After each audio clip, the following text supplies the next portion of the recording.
All right, so today we're going to film a quick chest and back workout. I'm going to do things a little bit differently today.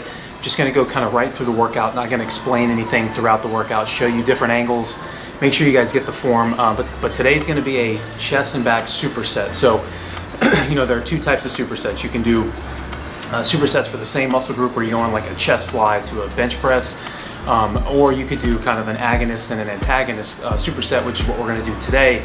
It's more like a push-pull or like a squat to a hamstring curl, a pull-up to a bench press, which that's essentially what we're going to be doing today. So we're going to go through a flat dumbbell press to a pull-up, 3 to 4 sets of 10 to 12 reps. I'd say rest about a minute, minute and a half in between each set. Then from there we're going to do weighted dips or body weight dips, depending on what you can and can't do. Superset with a bent over dumbbell row.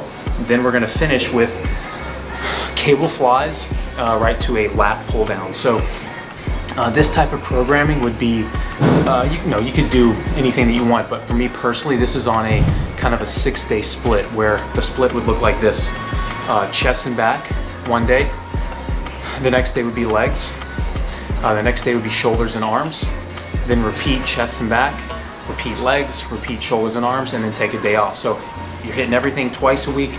You're working out 6 days a week, you get 2 days of rest. So, 1 day of rest a week. That's like the very kind of intense, high volume, advanced stage of training. I don't recommend trying that if you're just beginning or even an intermediate. I think you have to kind of build your way up to that level of volume and make sure you're recovering and make sure your nutrition and supplementation is on point. But yeah, this is going to be kind of a quick run through of a workout that I really like. It's really good. Get your heart rate up, keeps the intensity high, and again, it's from my workout program that I have for sale for $14.99. This is in the this particular workout is from the 8-week program. So you get a 12-week program, an 8-week program, and the macros cheat sheet.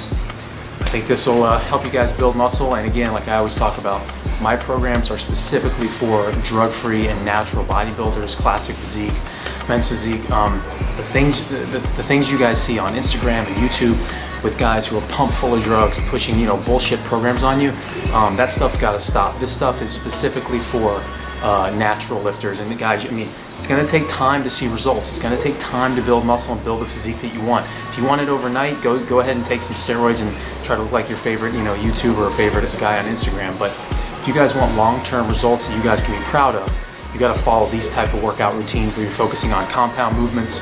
We threw in a few single joint movements in this workout, but overall, as a natural lifter, you should be focused on compound movements.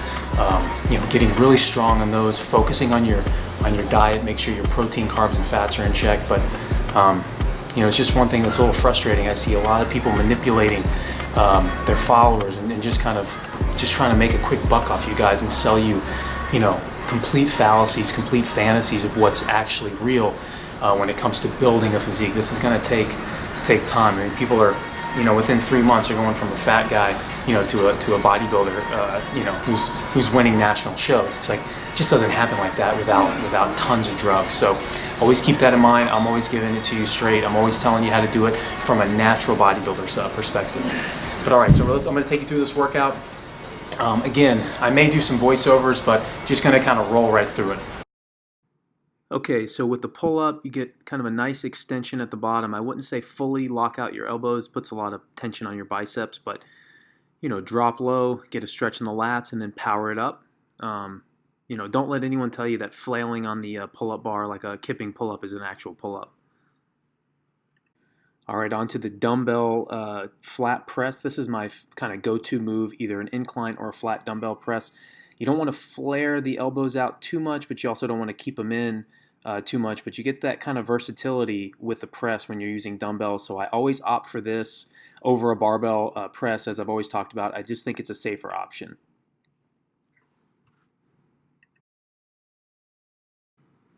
Now, I have no idea why I really filmed this. You pretty much got the gist of the pull-up, but just wanted to show a slightly different angle on the pull-up. Again, extending down, powering up. I'm an anti-CrossFitter. I'm an anti-kipping pull-up. If you're doing the worm on the pull-up bar, you are not performing a pull-up. I can't stress that enough. Just make sure your form is relatively strict. And on to the second set of the flat dumbbell press. Nothing changes on this one as it did from the first set, but just showing you a different angle. I want to make sure that You get the form, you understand how to perform these exercises. Arch your lower back, keep your chest up, control the weight down, and do not bring the dumbbells together at the top as there's no tension at that point. Now on to weighted dips. This is an underutilized, underappreciated exercise, really. I think a lot of people don't put this in their programming. It's a great overall mass builder for your chest, your shoulders, and your triceps. Just try to lean forward slightly. I also put the dumbbell in between my legs just to kind of show you how easy it is to add weight if your gym does not have a belt that you can attach weight to.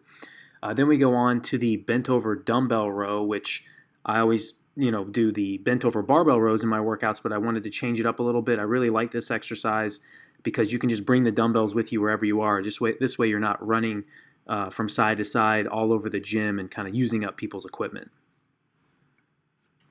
And on to the second set of dips, same exact thing, kind of lean forward slightly. You don't have to fully lock out. That would be mostly a tricep exercise, so kind of keep constant tension on the chest. Also don't do partial reps either. I want you to come up, but you don't have to fully lock out your arms. And again, like I was talking about in the previous clip with the dumbbells, when you're doing supersets, you don't want to run across the gym. You want things that are in close proximity to you. So the dumbbells are great because you can, like I said, bring them anywhere. You don't want to go from one machine or one piece of equipment to the other side of the gym. At some point, somebody's going to end up taking your machine. So the dumbbells make it very easy for you to bring over and just perform. Okay, on to the kind of isolation or single joint movement. We're going to do the cable fly. I don't like to flare my arms out too much. I end up feeling that a little bit in my rotator cuff. So kind of get a stretch. Maybe keep your elbows a little bit closer to your body than you would on a dumbbell fly or something like that. Really squeeze the chest and then go for that stretch at the end. I always go for cable flies over dumbbell flies. I think if you're doing dumbbell flies, you should probably stop doing those. A lot of pressure on your rotator cuff, especially on an incline bench. And on to the final movement of this workout, we are going to do the lat pull down. I went with a underhand grip just to change it up. You were going to feel this kind of in your lower lats. Get a good stretch at the top, pull down, squeeze the lats, and there you have it, guys. 3 sets of these supersets, rest about a minute in between, shoot for about 8 to 10 reps, and that should do it.